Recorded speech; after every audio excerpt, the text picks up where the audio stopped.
one, Cosette. I think this might be a good one. What's that? Oh, our friends popped in and I didn't even notice. Hi, and welcome to another one of Cosette's Enchanted Journeys. I am Jenny, the storytelling genie, here with my sweet friend Cosette, the crafty cat, who's also pretty magical. With her magic, we go whisking away on my magic carpet to a special place to read a special story. And I think that Cosette and I have identified a good one for us today.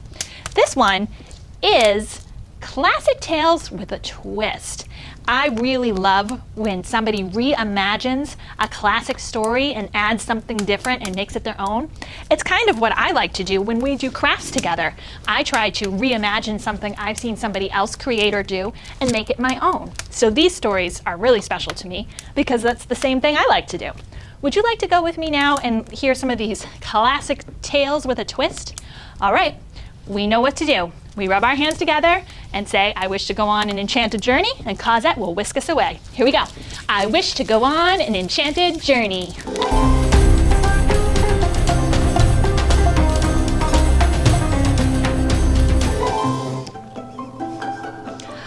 Hello and welcome, friends, to our special location for our special story.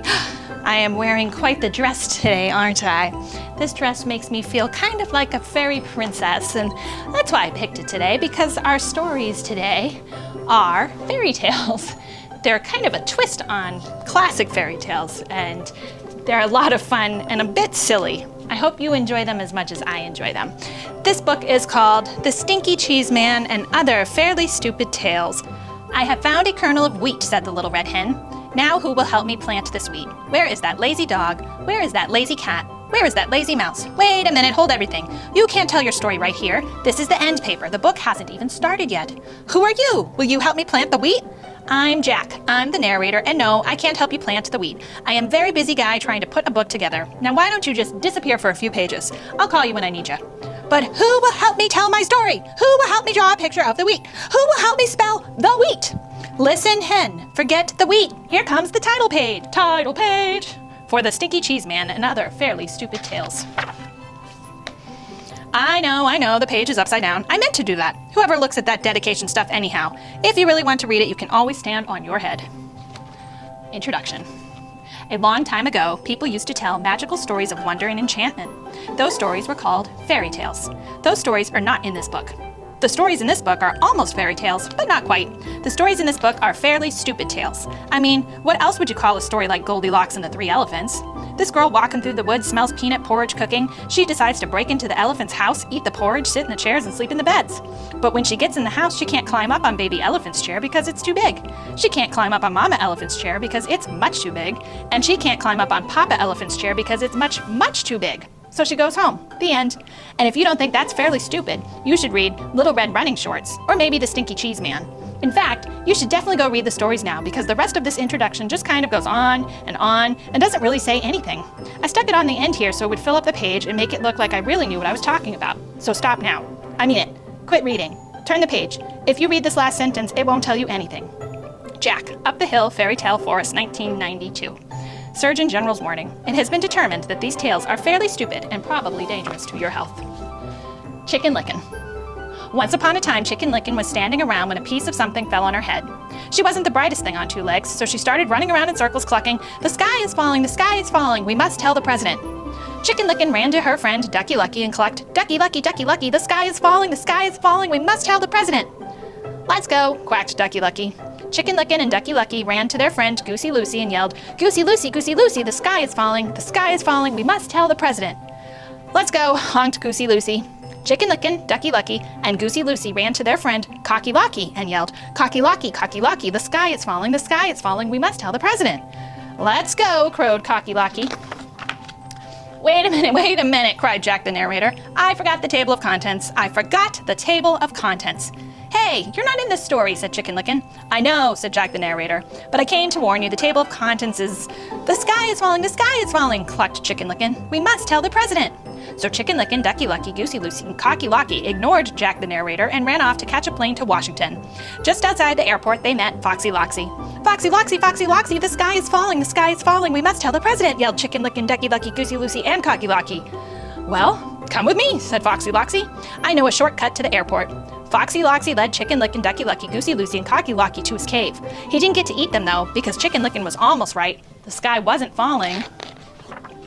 That table of contents was. It fell and squashed everybody. The end. The Princess and the Bowling Ball. Once upon a time, there was a prince, and this prince's dad and mom, the king and queen, somehow got it into their royal heads that no princess would be good enough for their boy unless she could feel a pea through 100 mattresses. So, it should come as no surprise that the prince had a very hard time finding a princess. Every time he met a nice girl, his mom and dad would pile 100 mattresses on top of a pea and then invite her to sleep over. When the princess came down for breakfast, the queen would ask, "How did you sleep, dear?" The princess would politely say, "Fine, thank you." And the king would show her the door. Now this went on for 3 years, and of course nobody ever felt the pea under 100 mattresses.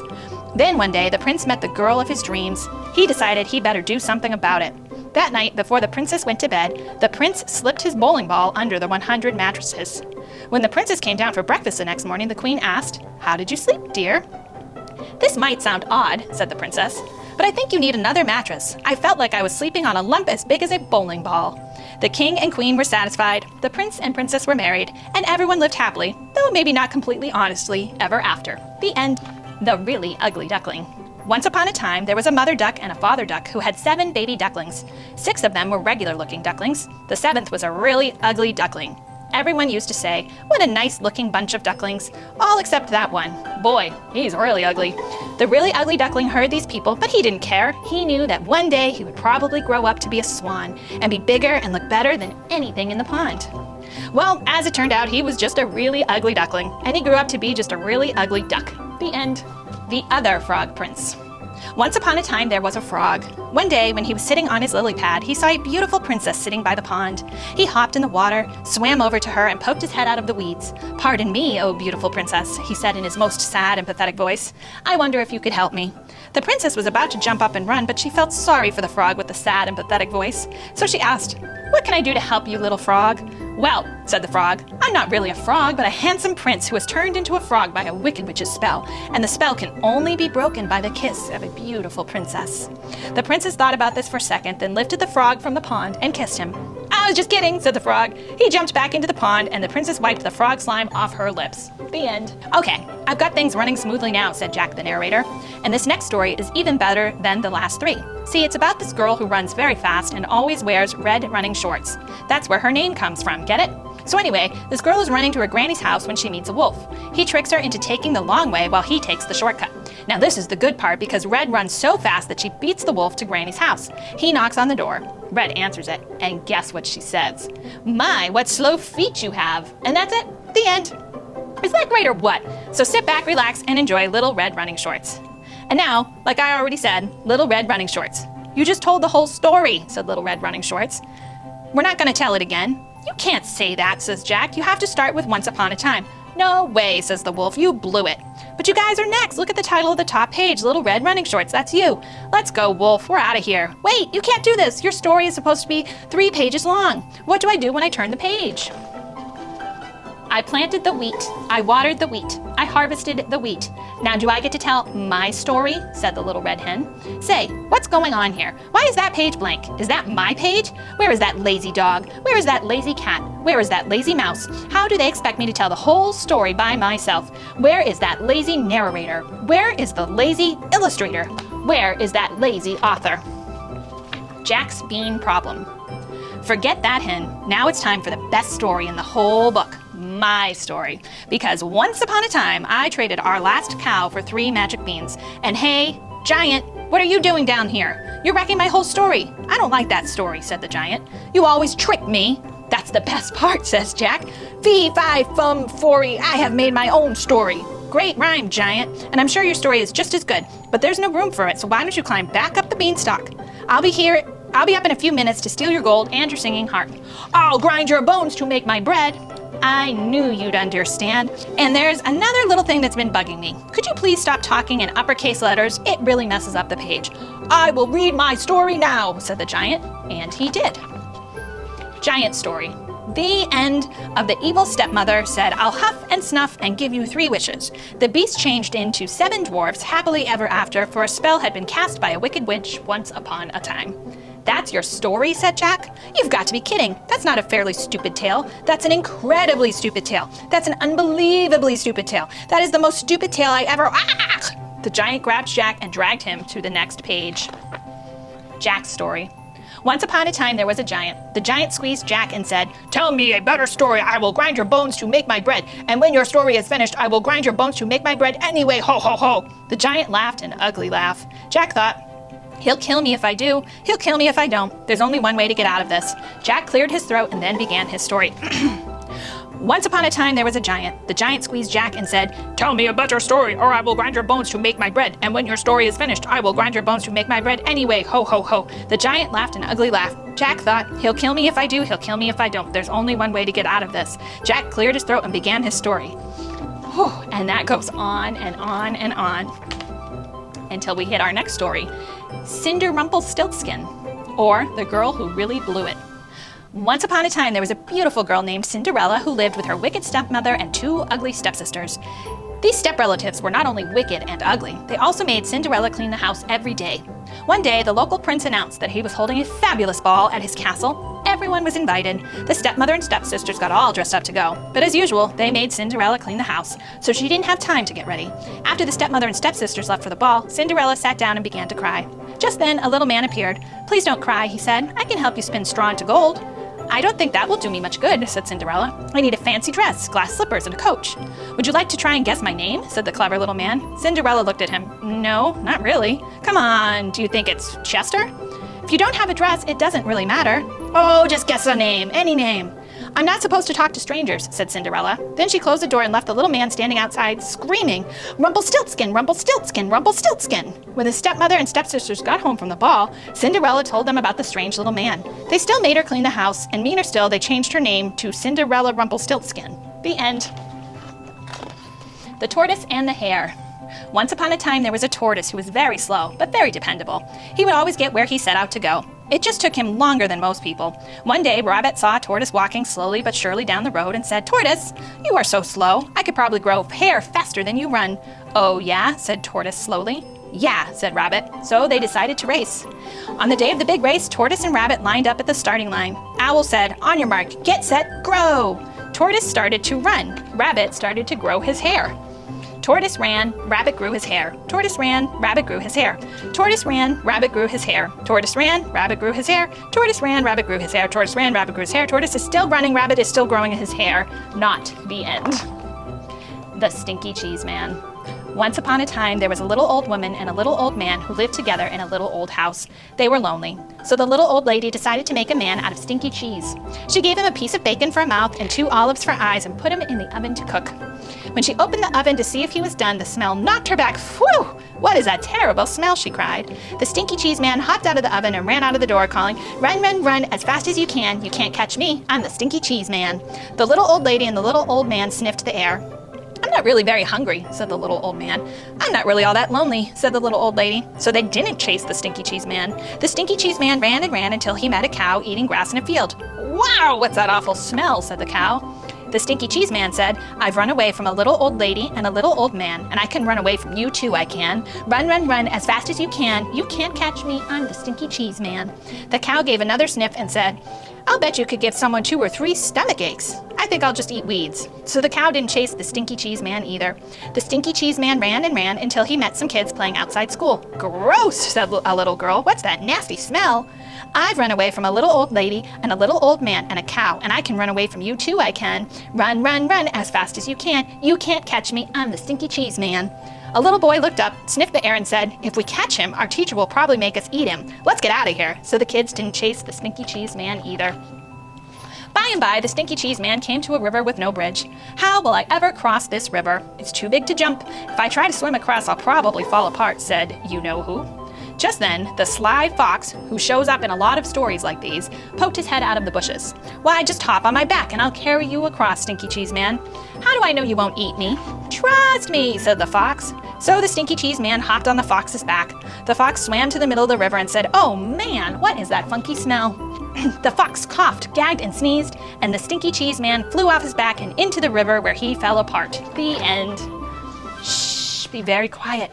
I moved the end paper up here so the giant would think the book is over. The big lug is finally asleep. Now I can sneak out of here. Just turn the page very quietly and that will be the... I found the wheat, I planted the wheat, I grew the wheat, I harvested the wheat, I ground the wheat, I made the dough, I baked the bread, said the little red hen. And did anyone help me? Did anyone save space from my story? So now, said the little red hen, who thinks they're gonna help me eat the bread? Bread, said the giant. Eat, said the giant. The end. What did you think of the Stinky Cheese Man and some other fairly stupid tales? I hope that you thought they were as funny as I did. There was a whole cast of characters from all kinds of stories in here, weren't there? So for today's activity, I thought it might be fun if we just used some craft sticks and some paper and glue and made some of the characters from the book, and then we could put on our own puppet shows using our craft sticks and our character puppets that we make. And you can retell this set of stories or your own set of silly stories at any time you want and mix up the different characters and just have a good time. Does that sound good to you? All right, let's go do it. All right, grab some craft sticks, some paper, and a pencil, and let's get going. For my first character, I wanted the Stinky Cheese Man. So I actually went online and found a picture of him to print out so that I could make sure he looked like the best Stinky Cheese Man I could get. After him, I'll draw the rest of my characters. To begin drawing my other characters, I'm cutting out the Stinky Cheese Man to get a rough size so that all my characters will be about the same size. I'm just going to draw squares all over this piece of paper, and then inside those squares I'll draw the other characters. Take your time with this next step, being as creative as you like with whichever characters you want to draw. And I'm looking at pictures of the book on my phone and in the book to get ideas of some of the characters that we did see. When you're done drawing, then you can begin the coloring. Once everything's colored, then you can cut it out. If you want to make your characters a little more unique and special, you can add some other details like feathers or sequins or glitter, anything like that you like to make them stand out. When you're completely finished decorating your characters, you can glue them onto a piece of cardboard or cardstock to make them a little bit more firm. And after you've glued them, you can cut them out, and then we will attach them to our craft sticks. As you can see, I've cut all my characters out and attached them to my craft sticks. From here, you can be done and begin playing with your puppets. If you'd like to do an extra step with me and create a puppet theater box, keep following along. Using an old shoebox, I'm cutting a hole along one of the sides to slide my puppet show craft sticks in and make them slide across the stage. You can see that here.